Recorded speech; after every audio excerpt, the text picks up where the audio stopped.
inviting Professor Hardt. Please, the stage is yours. Thank you. Yeah, thank you very much. Am I audible? Yeah, thank you very much. And also, of course, a big thanks to the organizers of that conference for inviting me here. It's been a pleasure. So I will be talking about sessile drops and electrostatic effects, and of course the interplay or the action of electrostatic effects on sessile drops. I mean, basically that's a microfluidics audience here. And I think, the associations most of you have when you hear electrostatics and drops or droplets or sessile droplets is electrowetting on dielectric.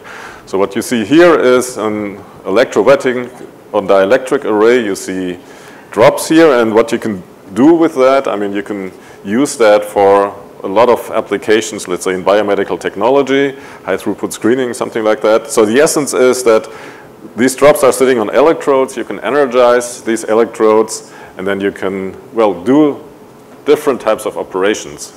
Like you can transport a drop, you can split a drop, you can merge drops and stuff like that. So just in a nutshell, how does that work? So basically, you see the fundamental principle here. You have an electrode, and this electrode is electrically connected to a power source, and the counter electrode is immersed in a drop. So this is usually water or an aqueous solution.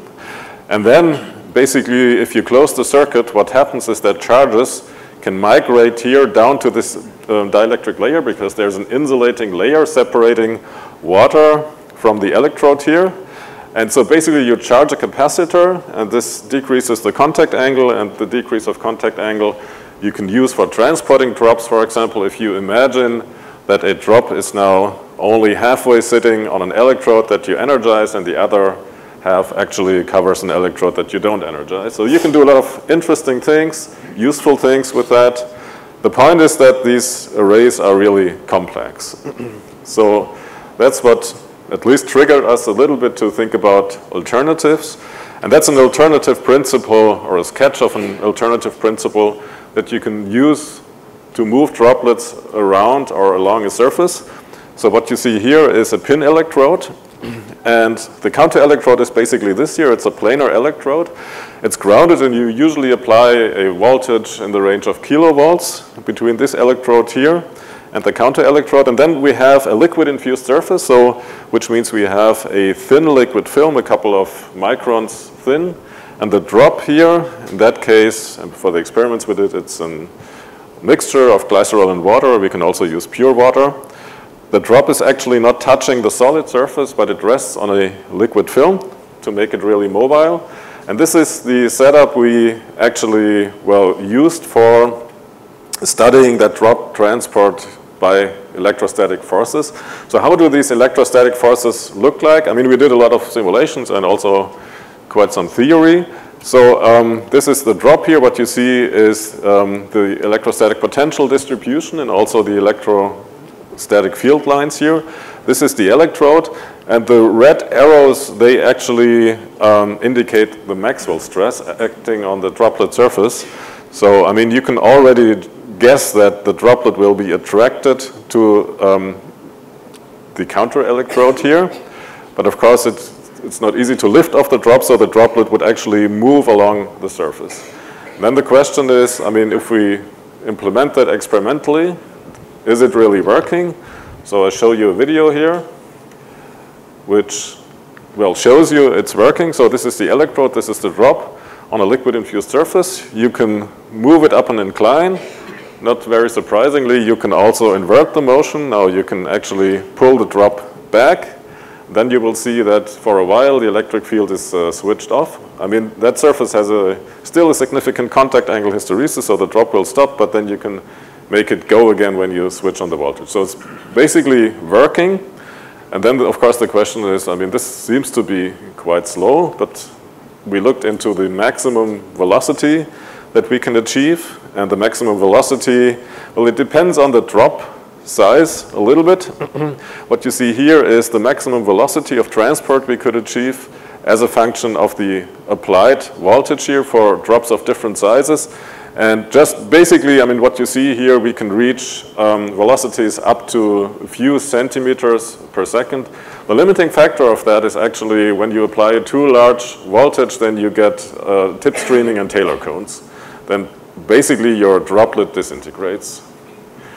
So, well, if you ask me, will that be transformative? Will that lead to new real-world applications? I mean, I can only tell you, I really don't know. I mean, there are so many other, or at least a number of other methods around for manipulating drops on the surface. So Leslie showed us some this morning. You can use surface acoustic waves. I showed you electrowetting on dielectric. I mean, for me, this is, well, so far this is maybe a solution seeking for a problem or something like that, but it's nice to have that. Let's switch gears a little bit and let's exchange the pin electrode by a coplanar electrode. So what we have here is, this is also a simulation, is two drops resting on a surface. So that's again a liquid infused surface. So this surface is basically, it has a thin layer. I mean, this is not accounted for in the simulation, but it has a thin insulating layer, but otherwise it's conductive here. And now the counter electrode is no longer a pin electrode, but it's a planar electrode. And now you just basically apply an electric field between the two electrodes. And what we did here is we simulated the electric field distribution. So basically this is the potential distribution here that you get if you do that. And it turns out that, I mean, we also like to build simple theoretical models. It turns out that you can, well, you get a repulsion force between the drops, and you can model that pretty well by a dipole-dipole interaction. At least, I mean, if the droplets are really close together, the dipole-dipole model doesn't work that well. So the dipoles are indicated here, and as you probably all know, I mean, if you have two dipoles oriented like that, they will repel each other, and if you put them in such an order, they will attract each other. So we have a repulsion, basically a dipole-dipole repulsion, and this model here is our simple theoretical model. It tells you that the force will be proportional to the droplet volumes here, to the electric field you apply between the electrodes to the power of 2, and d is the distance between basically the centers of the drops. It will be proportional to the inverse fourth power of d. Okay, so, well, this is so far simulations and a model, but we also did experiments here. How did we do the experiments to measure the force between the drop? So basically what we have here is we have an inclined liquid-infused surface. So you see snapshots from experiments here. There's one drop that is immobilized just by pinning, and the other drop is sliding down the incline here. And then we, well, set up or considered Newton's equations of motion. And from Newton's equations of motion, if you analyze the trajectory of the drop, you can infer the repulsive force. So the trajectory would be something like that. So we also have experiments. And then the question is, I mean, do the experiments match with our, well, CFD, or not really CFD, but numerical computations? And do the experiments match with this dipole model? And what you see here is you see the force as a function of distance between the two drops. So this is two drops of equal size here, but different volumes. So these curves correspond to different volumes and different voltages. And you see we have a very nice agreement between the full numerical simulation and experimental data. So experimental data are the symbols here. And then if you compare the full numerical model with this dipole-dipole model, so dipole-dipole model would be the dashed lines here. You also see a nice agreement apart from very small distances where, I mean, you would expect that higher multipole moments kick in. Okay, so this is, I mean, I think we have analyzed that pretty thoroughly and understood what the origin of that repulsive force is. But then the question arises, can you do something useful with it? And what I show you here is, I mean, you have a repulsion force between two drops. Well, can you maybe use that to prevent coalescence between drops? Remember, you have a drop or drops on a liquid-infused surface, and maybe you know the Cheerios effect. So basically, the Cheerios effect is a capillary attraction between two drops, a short-range capillary attraction that usually gives rise to rapid coalescence. And I show you, well, what I show you here is actually an arrangement of drops in this parallel plate capacitor. So the upper electrode is just a transparent ITO electrode. That's why we can see them. And what I will show you in this video, we just blow in gas here from the left. And then you will see what happens if we don't have any electric field. So electric field switched off. This is what you see. You see rapid coalescence between the drops. There's no, well, repulsion between the drops. There is an attraction because of the Cheerios effect, because of capillary forces.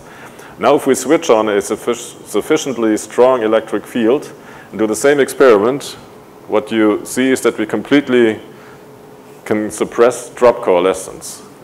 And that's, I think that may be something that could be interesting for applications as well, because if you think about drop microfluidics, especially drop microfluidics not on a surface but in channels, usually people need surfactants to, well, suppress coalescence. And sometimes, I mean, if you want to produce materials, I mean, just the thing that Dave Weitz told us, then surfactants are really not desired.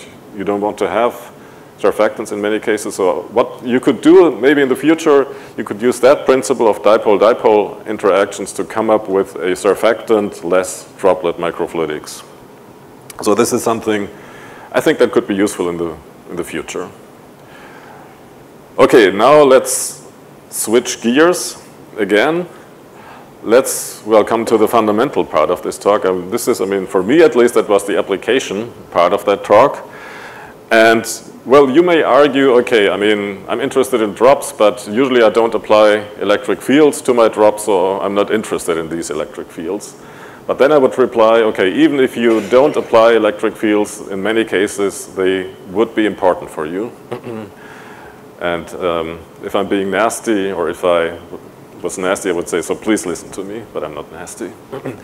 So, I mean, these are experiments, and that was actually not only that, but the second part of my talk emerged from a close collaboration between my group and Hans-Jürgen Butz's group from the Max Planck Institute in Mainz.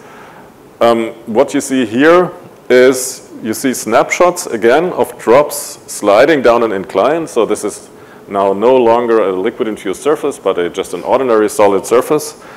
And, well, especially if you just compare these two images. I mean, snapshots taken at equal time intervals. The difference between these two surfaces is that this is a conductive surface that was functionalized by specific hydrophobic polymers. I mean, you can do different types of functionalizations. There's a thin, maybe a couple of nanometer thick polymer brush or polymer layer, but below that is a conductive solid, which means you can draw off charges really efficiently. This is basically the same surface chemistry, the same polymer, but in that case, it's insulating. It's silicon dioxide, right? And, well, then you do an experiment where you just look at a drop that is gliding down an incline, and you see that large difference here, equal time intervals, and this drop is much, much faster than this drop. So basically the only difference between these two different situations is same surface chemistry, but different electric properties, conductive, non-conductive. So what is the reason behind that? I mean, this is actually not totally new. The reason behind that is charge separation, so slight electrification of drops. So what could happen if a droplet slides along a surface is the droplet acquires a positive charge and leaves behind a negative charge on the surface. And there could be attraction, or there would be attraction between the negative charges and the positive charges. And this is the reason why this drop is so slow, because of the slowing down of droplet motion due to electric fields. And this is what I told you. I mean, the existence of that phenomenon is not new, but it was basically, to the best of my knowledge, it was described by a Japanese group already in the 1990s. And as well, unfortunately, happens in science, sometimes this paper was largely overlooked. I think it's a very important paper. That group reported, to the best of my knowledge, for the first time this electrification phenomenon when water drops slide along a surface. So by the way, these drops were also water drops here. So the phenomenon is not new, but what was not really known, how important is that phenomenon? I mean, how does that phenomenon really influence the motion of drops along a solid surface? And that's what we studied. I mean, as I told you, in cooperation with Hans-Jürgen Butt from Mainz. What you see here is, well, what we call the reference force as a function of drop velocity. So you see the results of many, many, many experiments, so different surfaces, different inclination angles here. So they basically, well, all collapse on a line, all these data points. So what is the reference force? I mean, the reference force is the force that a drop experiences, again extracted from basically Newton's equations of motion, on a surface where electric effects don't play a role. So electric effects don't play a role because the charges are rapidly subtracted from the surface. So that's a reference measurement, but what we wanted to find out, what happens if the charges are not rapidly subtracted? Because, for example, there is no conductor in the vicinity of the surface. So you have a comparatively thick dielectric layer or something like that. So what you see here is the result for the electrostatic retarding force.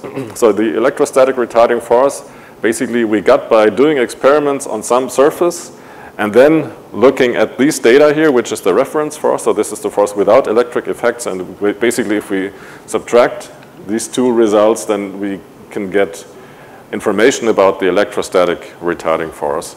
So that diagram has a lot of information. I think I don't have time to discuss all of them. So what you see here is, as a function of slide length, the extra force, the electrostatic force retarding the drop motion, acting on a drop. For the first drop, you deposit on a surface, and then you can deposit more. Then you can let 10 droplets slide along the surface, 50, 100, or something like that. And I mean, what you see for the first drop, basically the retarding force decreases with slide length. Just, I mean, in a nutshell, this is due to the fact that the droplet acquires more and more charge as it slides along the surface. And as it acquires more and more charge, it becomes more and more difficult to do to do charge separation, actually. That's why it decreases here. And then you have memory effects. So basically, if you let's say 50 or 100 droplets slide down the surface, these would also deposit charges on the same track. And that's why these curves are different here. But the most important information I would like to convey to you is that these forces here, the electrostatic force and the reference force, which is basically due to friction, the normal hydrodynamic friction or contact line friction on a surface, they're of the same order of magnitude. So basically the electrostatic force acting on a drop, moving on a surface is not negligible. It's really very important. So this is the main message. But then, I mean, how can we understand that force? I mean, what is the physical origin of that slide electrification? I mean, of course, what you can do modeling of, well, the electrostatic situation close to a contact line. So that's a receding contact line here, just modeled as a wedge, basically. That would be liquid, that would be the solid surface. And what we did is we solved, this is numerical calculations, the Poisson, Nernst, Planck, Stokes equations, and very importantly, we need to consider a chemical kinetics for charge generation for the electric double layer here. So this is just a comparatively simple kinetics that we used here. It's a deprotonation kinetics that can be applied to glass and surfaces like that. So fixed contact line, nothing very surprising happened. So this is not moving here. This is the electric double layer, basically. I mean, proton concentration in that case. But what happens if the contact line is moving? If the contact line is moving, you get a flow field, and the flow field is indicated by these white streamlines here. So the surprising, or maybe not so surprising thing here is that you get a thickening of the electric double layer, if the Piclet number is large enough, by the flow. So this is one phenomenon that needs to be accounted for when you build a model that well, should help you understanding what is going on there physically. Okay, so what is our hypothesis concerning the charge transfer mechanism? So what is the physical mechanism that actually causes charge transfer close to a receding contact line? That's a receding contact line here. We have a de-wetting velocity in this direction here, so which means that the liquid surface is moving in this direction.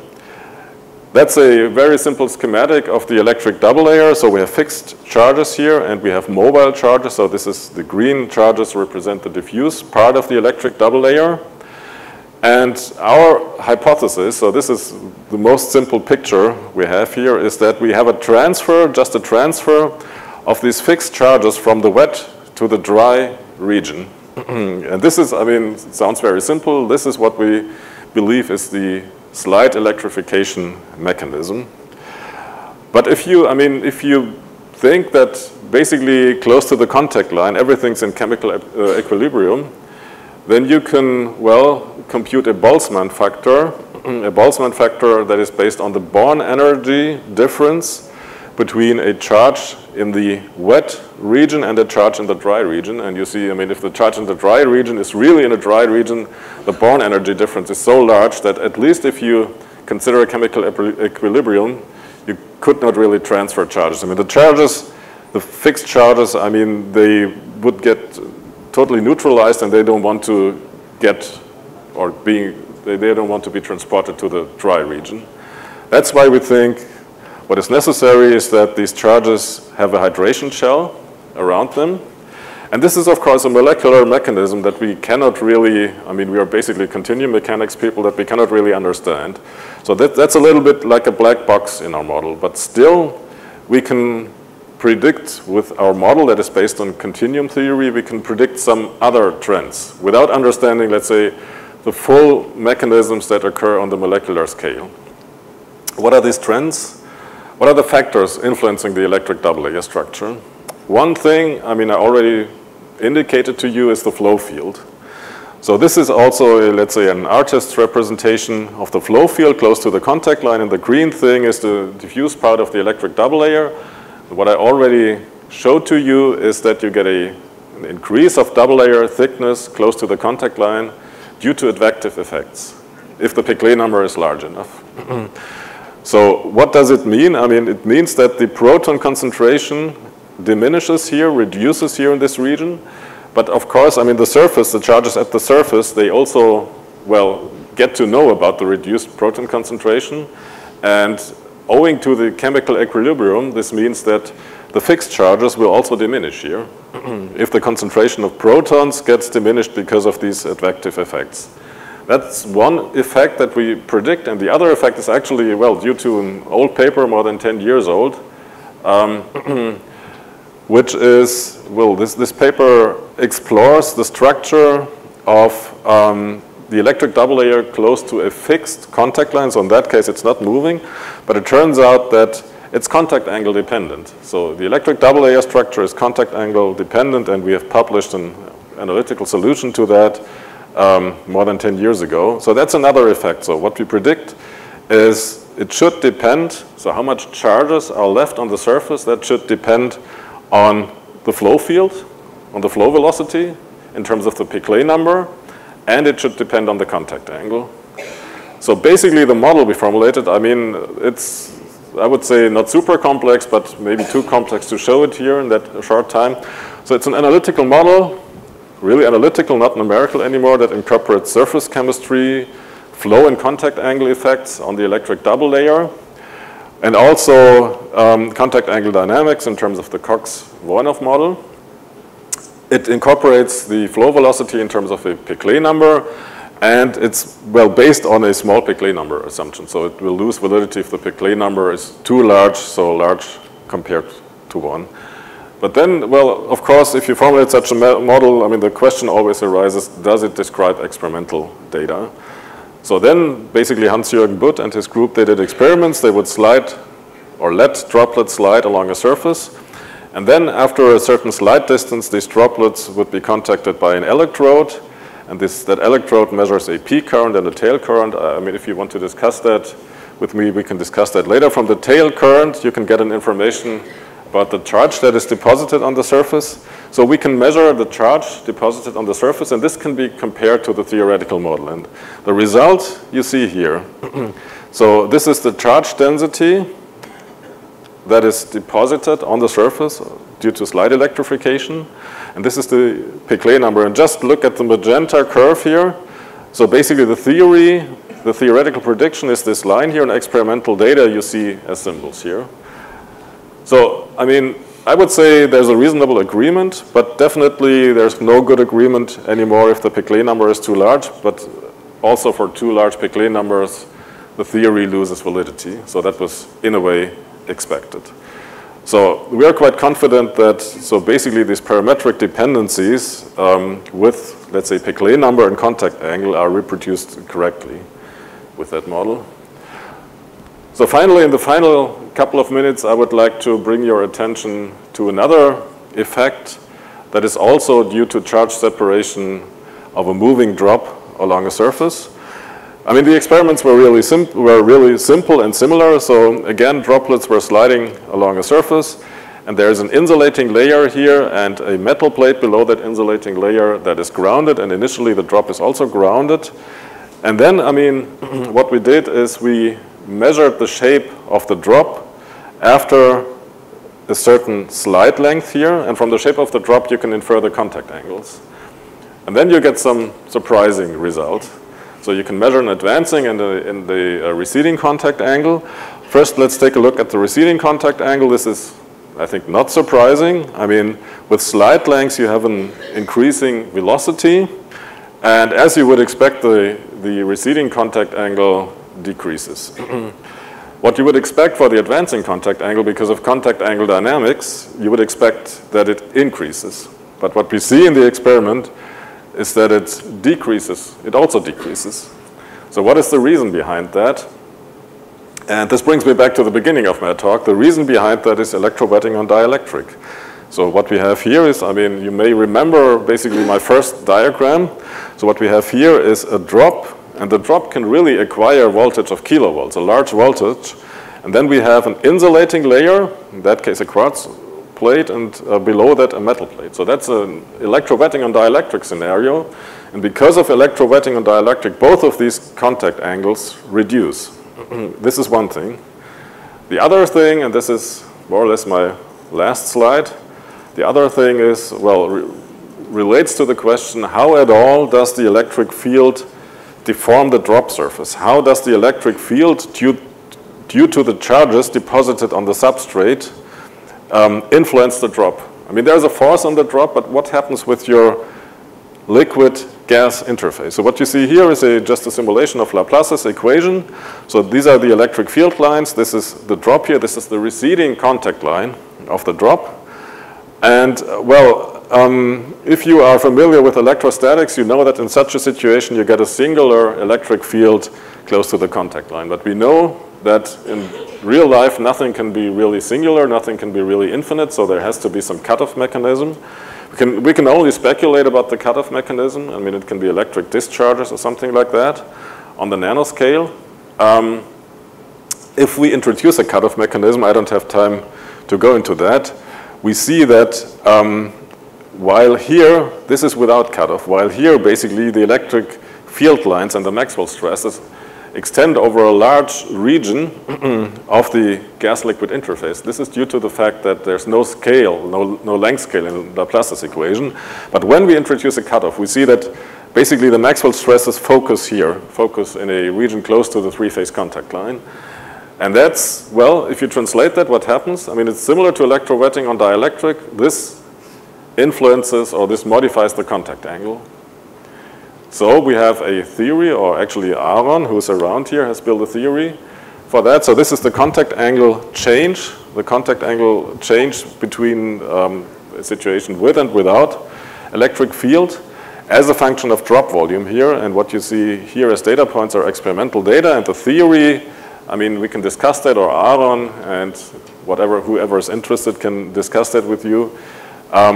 This line represents the simple scaling model or theory for this effect. And you see a reasonable agreement for comparatively small drop volumes, but then as the drop volume increases, the agreement is not as good. But the reason for that is that, I mean, if you have large drops, basically the drop volume is, or the drop size is above the capillary length, and this is actually something that is not included in the model. So this now brings me to, well, already to the summary and conclusions of my talk. So first I have shown you that with pin electrodes, you have the opportunity to manipulate droplets on the surface, on the liquid-infused surface, in a no-contact mode. If you replace the pin electrode by an extended electrode, so you have a parallel plates capacitor, you can induce dipoles in the drops, and because of this dipole-dipole interaction, you would get a repulsive force, and you can suppress drop coalescence by that. Then I well, switched gears and moved to fundamentals. I told you that charge separation at moving contact lines has a significant effect on drop motion along surfaces. So when we say drops, it's usually aqueous drops or water drops or something like that. And these forces also change the advancing and receding contact angle. So the charging of the drop basically changes the advancing and receding contact angle. And we explain that by a physical mechanism of charge separation, where this charge separation depends on the flow field in the drop and on the contact angle. So this brings me to the end of my presentation. I really want to acknowledge the people who contributed. So from TU Darmstadt, this was Lisa Bauer, Henning Bonat, Francisco Bozzioni, Aaron Dörr, myself, Johannes Hartmann, Holger Marschall, Aaron Racho, Maximilian Schür, and Nico Sin. I really want to acknowledge, well, especially acknowledge Aaron Racho here, because first of all, he made major contributions, especially to the second part of my talk, and second of all, he's around here, so if you want to further discuss on that topic, of course you can talk to me, you can also talk to Aaron, he's sitting there. And then from Hans-Jürgen Butt's group, Max Planck, in Mainz, there was Rüdiger Berger, Pravash Pista, Hans-Jürgen Butt himself, of course, Xu Deng, Xiaomei Li, Alexander Saal, Amy Steffen, and Stefan Weber. And I want to acknowledge funding by the German Research Foundation and also by the Bayer Industrial Company. And the very last slide is we have PhD and postdoc positions, so if you're interested, please get in touch with me. Thank you very much.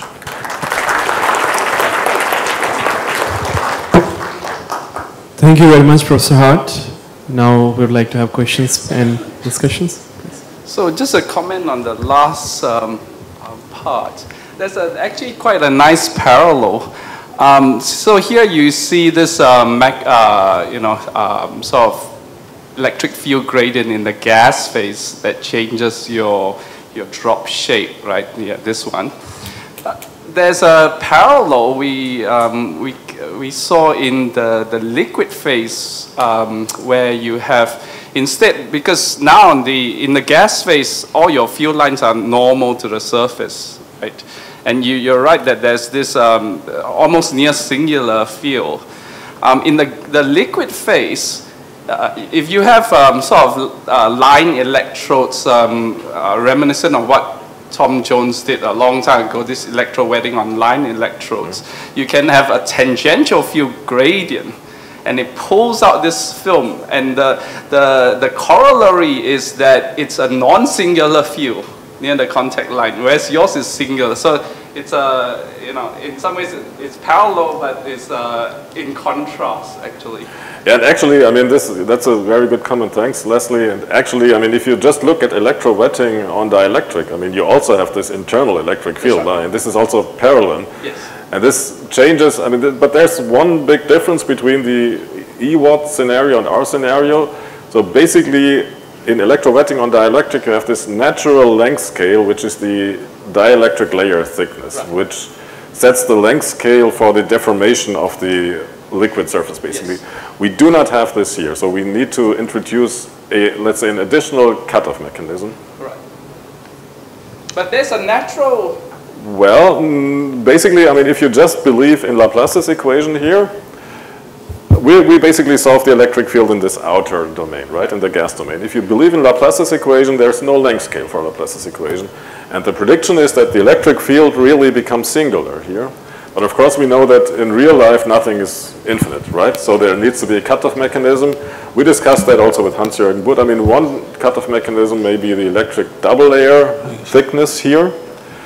Another cutoff mechanism, which is definitely a realistic one, is gas discharges. Because, I mean, if the electric field becomes infinite, what does it mean? I mean, you can have gas discharges above a certain electric field threshold. Can I ask one question? Yeah. So, I have one question regarding the properties of the lubricant that is there in the slip surface.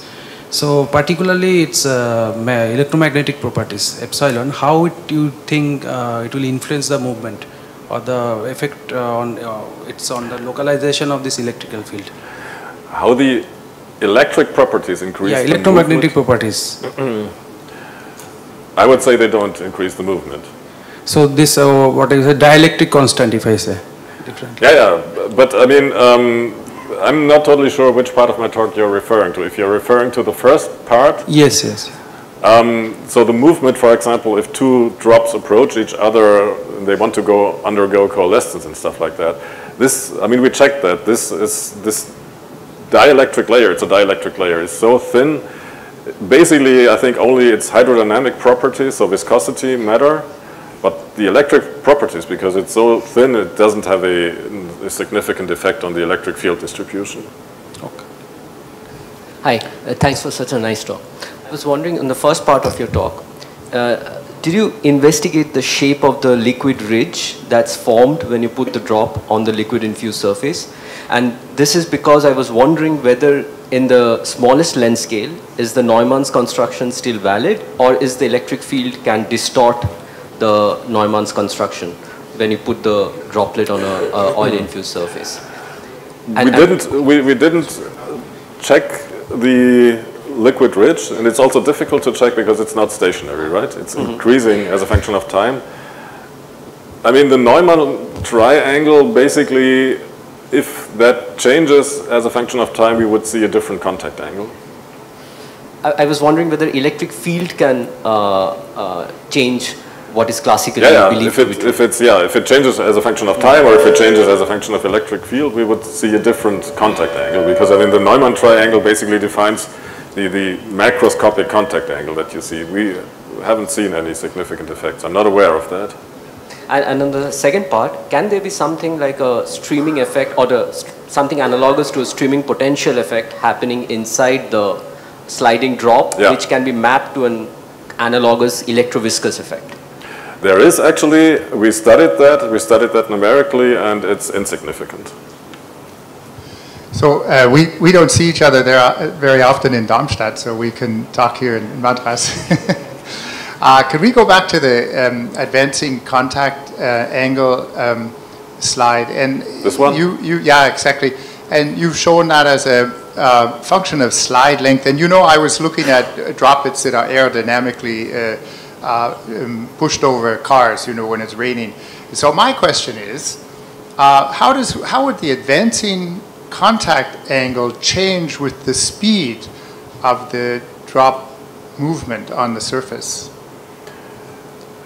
I mean, in the most complex scenario, it's really difficult. In the most complex scenario where you have drop charging, you would have contact angle dynamics, of course. I mean, you would still have contact angle dynamics, but on top of that, you would have the electrowetting on dielectric effect. Exactly. And I mean, we haven't built a theory for that. I mean, at least not, I mean, I think we understand the electrowetting on dielectric effect.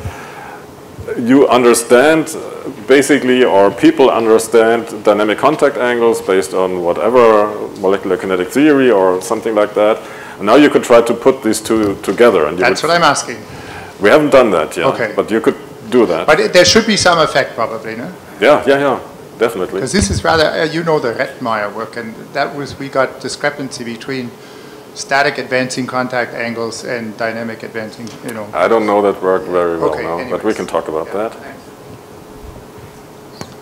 Sir, I have a question regarding electric double layer.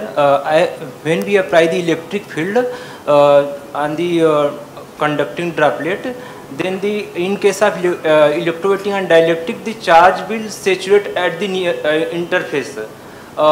Due to this, the contact angle saturation occurs. Have you seen any signature of electric double layer charge saturation with electric field? Electric double layer charge saturation with electric fields. I'm not sure what you mean by charge saturation. I mean, do you mean the fact that, or do you mean contact angle saturation? Yeah, contact angle saturation. Okay. Charge saturation, because contact angle will not change further if we apply the electric field. Yeah, but I would call, maybe, I don't know, you call it charge separation, charge saturation, I would call it contact angle saturation. I think, Aaron, can you help me? I think we haven't observed that. But of course, I mean, let me maybe comment on that. Usually electrowetting on dielectric is performed with thin dielectric films, right? 100 nanometers, something like that. And a potential reason for that contact angle saturation is breakdown. And also, imperfections in that film. I mean, the probability that you have imperfections in such a thick film is lower, of course. Sir, if you take around 100 nanometer dielectric thickness, then till breakdown before, suppose breakdown voltage is around 30 volt, your thickness dielectric will break down. But saturation will occur around 20 voltage, 10 voltage. Yeah. So I am asking, is there charge saturation, due to charge saturation, contact angle further not change? I'm still not clear about your term charge saturation. I mean, what I know is contact angle saturation. But I mean, again, I mean, we are working with these thick films, I mean, with these thick substrates. And for these thick substrates, I mean, if you think about, maybe we need to talk about that after this talk, because, I mean, what I know is contact angle saturation, right? If you increase the electric field. But I think we have, I mean, there are at least two different potential reasons for contact angle saturation. One is just dielectric breakdown, and the other is imperfections in your layer. But since we have a thick layer, I mean, the second mechanism can be excluded, I think. But we can continue discussing. Hi, Professor. Thank you for your talk. So my question is regarding prevention of bubble droplet coalescence without using surfactants. So are the experiments that you conducted, are those droplets stable or they are flowing inside a fluid? I mean, are they stationary? Are they stationary? I mean, if you don't act with them with an electric field, and if you put them on a horizontal surface, they are stationary. There's even on these liquid infused surfaces some finite contact angle hysteresis, but I'm not sure if I get the intention behind your question. Yeah, so my intention is like if I flow them for a flow rate of 100 microliter per minute or something like that, so would that phenomena of prevention of bubble or droplet coalescence can be replicated? You mean gas flow now? Yeah. Well, I mean, actually, what I showed to you is that with sufficiently large electric fields, you can prevent droplet coalescence. If you increase the electric field, I mean, you cannot prevent droplet coalescence for all flow rates because there's a limit, and the limit is actually the breakdown of the droplet surface due to tip streaming, Taylor cones, and things like that. So you can prevent coalescence up to, I would say, a certain gas velocity, but I'm not sure if this is your question. Yeah, that was my intention. Okay. Thank you. All right. So good discussion. Thank you so much, Professor Hardt. I would like to offer a token of appreciation